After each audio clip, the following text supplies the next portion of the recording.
Hello guys! Sawa ka na ba sa pritong isda? Gawin natin yang masarap na fish curry. Yan pong isda ang gagamitin natin. Then bawang, ahos, bombay, carrots, patatas, bell pepper, and chili green. Magpapainit muna tayo ng mantika at saka natin ipa-fry ang ating isda. Then babalik na rin lang po natin hanggang maging golden brown both sides. Pag magiging ganito na po yung texture niya, hahanguin na po natin. Then sit aside lang muna natin. Pagkatapos po, ipa-pan fry muna natin yung ating patatas and carrots. Then sit aside muna natin at babawasan muna natin ang ating mantika dahil dito tayo maggigisa. Maggigisa tayo ng bawang, ahos at saka luya. Then ilalagay na natin yung ating gata. Kalahati lang muna po yung inilagay ko. Isusunod na natin ang ating curry powder. Paghalu-haluin natin at ilagay na po natin ang ating isda. Then isusunod natin yung ating carrots and patatas. Then yung kalahating gata natin, ibubuhos na natin dyan. Saka natin timplahan ng paminta at saka seasoning. Ilagay na rin natin yung ating bell pepper at saka yung chili green.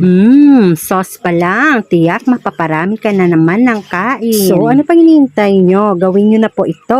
Ang napakasarap na fish curry. Guys, kung nagustuhan nyo po ang aking video, please like, follow, and share. Salamat sa panonood.